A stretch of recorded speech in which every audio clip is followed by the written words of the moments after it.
YouTube, what's going on with y'all, man? Yeah, appreciate y'all for tuning in again to I'm Mr. Ru, whatever it is y'all want to call me. I'm Ru Brand from Elite Line Sports. Got with y'all another video today. I got a one lock per game. Sorry, y'all, this video is dropping a bit late. I had a bunch of things going on with family, then I had to go do schoolwork. It was a bunch of things, bro. But listen, I got y'all. Without further ado, let's get into it, because I know y'all gotta get this video. And hey, we did real good. Real effing good. We went 9 for 13, 3 for 3 on the premiums. Austin Reeves under. Kristaps Porzingis, and I can't remember the other one. I can't remember. But y'all know exactly what I'm talking about. We went 3 for 3 on the premiums. Actually, hold on. I'm about to scroll up for y'all. Yeah, we got Matas Buzelis point over 20. I love it. It was very great. And we went 9 for 13, bro. Listen, big day yesterday. Listen, like the video. It does help with the algorithm, guys. Appreciate y'all again for tuning in. I appreciate y'all support. It means a lot to me when I can talk to y'all. And if y'all win some money, man, you feel me. If y'all feeling a little generous, you feel me. My cash app in the description. You did what I'm saying. But listen, we not asking for nothing over here. I just like giving back to y'all. If y'all want to do that, that's up to y'all. Without further ado, let's get into the video. Alright. So, by the way, I got one premium for y'all. One premium today. Alright. I don't really like the games today, but I got one premium for y'all. And if y'all like the premiums, y'all should put a little something extra on it. So, one lot per game. Done at the Magic. I like Mr. Shai Gilgeous-Alexander. Similar players look very good. 5 over the line, which is very nice. Pull up, Magic are 28 out of 30 having to guard that those type of shots. And Shai, that's mostly where his shots come from. Midi. Literally 10 out of 11 players have hit their points, their total. DeRozan being the only exception, where his line was 15.5 and he scored 13. So when Shai, let's do the math here, pace is up there. It's a challenging pace. Basically, it's a slow pace. Shai Gilgeous-Alexander is 10 for 16, 62% for having to hit those. When he plays against bottom 10 teams having to guard his position, he's 2 for 3. That's very good at having to hit over 31.5. He is on the road. Makes it even better, 57%. I like it. And listen, when he plays against bottom third teams having to guard his position, and they're a very slow-paced team, and they're on the road, Shai Gilgeous-Alexander is 1 for 1 for having to hit over his line, which was he scored 30 points against the Clippers. So look for Shai to kind of be a focal point here, being on the road. The Magic will be playing better. Magic played a very poor game when they was on the road to the Hawks. Look for them to bounce back at home, but that makes it even more better because they need Shai Gilgeous-Alexander. They need SGA to come up big for them, especially with the Magic having to play better. So look for SGA to bounce back. Look for the Magic to bounce back and SGA to deliver. Next up, we got the Heat versus the Hornets. Don't like too much about the Hornets, but I do like a lot about the Heat. No Bam Adebayo, he's ruled out. Slow pace for this game. Similar players, they get 1 to 2 over the line. 9 for 15 hit rate, looks very good. Slow pace rate. Now, I did my research. On fast-paced games, Norman Powell is 2 for 14 while having to hit over his line of 21.5. If we do the line, he's literally 2 out of 14. But against slower teams, he's 12 for 19. Tells you that he likes playing slower games. This way he can pick his spots and make his shots. So when they're on the road, let's do the math. 66%, 6 out of 9 on a slow-paced team. And the Hornets are number 6, so I guess 1 for 3 if you want to kind of put it like that. But with that, Norman Powell, I like him in slower-paced games. 21.5 seems very doable.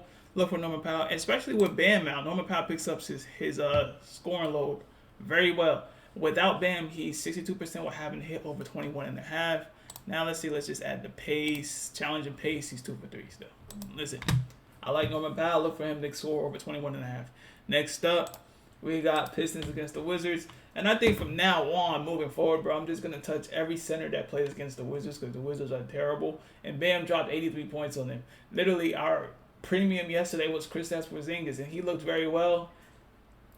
His line was at 16.5, and his average difference was 8. That means, bro, players get normally 8 over the line, which is insane. And what did Kristaps Porzingis do? Lo and behold, he scored about 30 to 32 points. So his line was at 16.5. That's just all I got to tell you. So next up, we got Jalen Duren against the weak-ass Wizards. Now, average difference doesn't look too good, but when you click points and rebounds, it looks just the same. 7 to 8 over the line. They are 30 out of 30 having to guard the position, and Duren is 97% of his shots come within the paint, which is very good. The past similar players have been hitting. Kristaps Porzingis' line was 35. This was yesterday, 16. His line was 21.5 for his points and rebounds. He scored 35. Literally, Keita line 19.5. He scored 34. Like it's just insane. I'm going to smash 32.5, and that's what I'm going to do. For some odd reason, my sting is stuck here.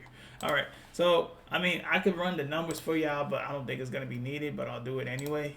I mean, look, the pace. They have fast pace. They're pretty good with the pace, man. But they got no defense to go along with it, bro. It's just so bad.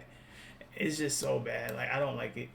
Like anyway, Duren, he's been killing the past couple of games for his points and rebounds. Look for him to do it again. If it's a closer game, if it's a blowout, this might be a little bit. Listen, we can't predict blowouts, bro. I can literally just throw y'all the numbers and the stats, and y'all do what y'all can with it. But we cannot predict blowouts, bro. Like, that shit is bad. Pacers at Knicks.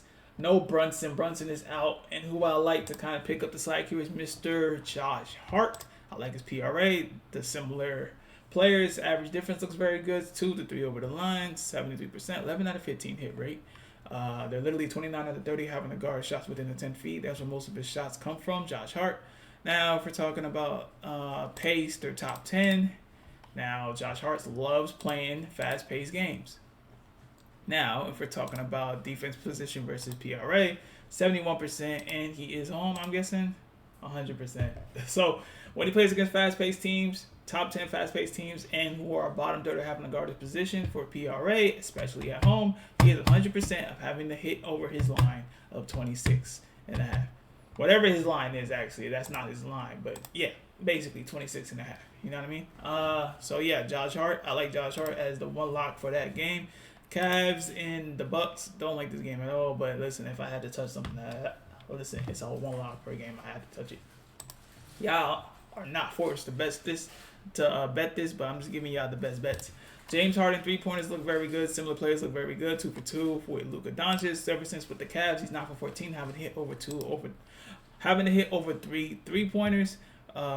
When he plays against players or teams that's having to guard his position, which the Bucks are 29 out of 30, having to guard the 3-pointers. So literally, James Harden is 100% for having to hit over 3 3-pointers with the Cavaliers, and he did it against the Thunder, did it against the Celtics and the Sixers. So look for James Harden as a lock here for his 3-pointers against the Bucks. Next up, we got Suns at Wolves.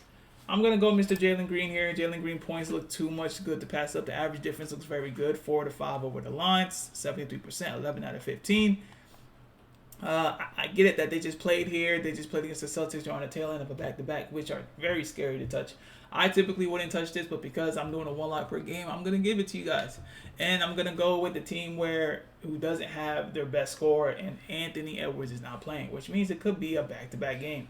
Devin Booker just dropped 40 points the other night. Don't really expect him to do too much of the points scoring load.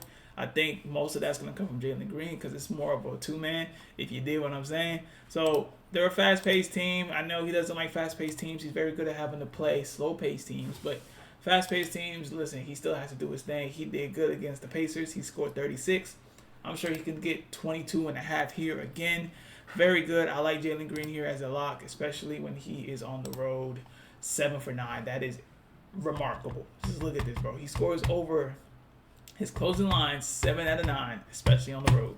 Home, he's 4 for 11. He's iffy. But on the road, you can kind of expect them to really get it going. So I like 22.5 as a lock here. Next up, we got Victor Wembanyama and the Spurs against the Kings. They have played again. They have played before. Won by 17, but I think this game's going to be a lot closer.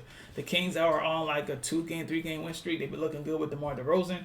Russell Westbrook was out of the lineup. Now he's back in the lineup, so kind of look for them to kind of keep it rolling. Malik Monk is potentially to come back too, which could add to their scoring load. So I think Victor Wembanyama is going to have to start scoring in this game for sure. I like his points and his rebounds over 36.5. This game's gonna get very close. He has played them before. He had 43 points and rebounds before.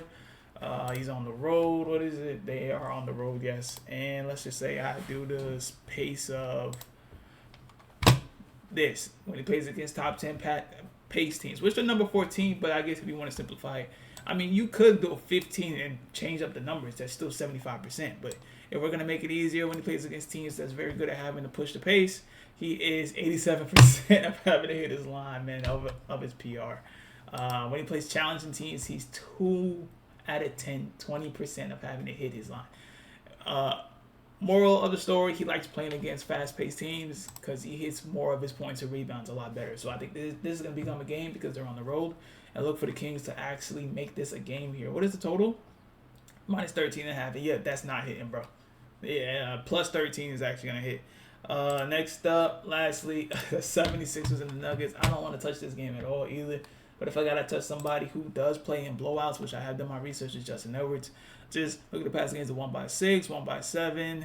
Lost by 22, but he still played 29 minutes. So these past 3 games, 25 minutes, 31 minutes, 29 minutes, 28 minutes. So let's just do the math. When he plays against at least 20 minutes, he's 9 for 17 having to hit over his points. The whole point is PRA. If you can't find PRA, I'll take the points as a pivot. PRA is not available on FanDuel, but it is on DraftKings if you are betting there. But if you're betting points, it is everywhere. So PRA is my choice, though, because the past couple of games he's been killing 25, 25, 26, 19. Even in blowouts, like losing by 22 against the Pistons, he still got his PRA, and he got over 17.5 against the Cavs, who has pretty solid defense, too. So the Nuggets here don't really have any defense. They're literally 21 out of 30, so I mean, this can kind of like help in our favor, where he has played the softer defense in the Nets and he got it. He played a real good defense in the Pistons, who is number 2 at having to guard literally anything. They're 2 out of 30, and he got 26 in the blowout. So even if this is a blowout, look for Justin Edwards to still get his PRA. Or if you don't like his PRA, I like his points as a pivot. So if you guys have made it to this part of the video, shout out to y'all. Put yourself a pat on the back. I got y'all with the one premium that I like for today. There's a lot of things that I do like, but I'm going to take a flyer here on Jaime Jaquez. We've taken a flyer with Jaime Jaquez before, and he's just failed us. But I like his PRA. His PRA looks is too good to pass up. Bam Adebayo is out. And Andrew Wiggins is still out. But when Bam is out, he gets a +6 towards his PRA. So without Bam, he's a 62% of having hit over 24.5. So let's just look at the pace here. The pace is pretty slow. 2 out of 3 when he plays against slow-paced teams. And I think Jaime Jaquez in general, when he plays against slow-paced teams, he's 61% having to hit his line. When he plays fast-paced teams, he's 35%. Moral of the story, he likes to play against slow-paced teams in general. So without Bam, that's even going to help him because Bam is doubtful, which means he won't play. They are on the road. Let's do the math for 70%. When he's home, playing against slow-paced teams, 57%, 8 out of 14. Still solid, but it's even better when he plays on the road, which is what they're doing against the Hornets. Look for Jaime Jaquez to get his 24.5. Similar players look very good. 1 over the line, 53%. And that is my one premium for you guys for today. Appreciate every single one of y'all for tuning in again, for staying loyal. And listen, I rock with y'all. I'm going to keep putting these out here during the weekdays. I love it when I get the messages that y'all hit the bets that I put out, man. Again, if y'all feeling generous, Cash App is in the description. But I'm not pushing that. At the end of the day, I appreciate every single one of y'all for tuning in. We're going to keep putting out these videos. And shout out to y'all. And I'll catch y'all in the next one.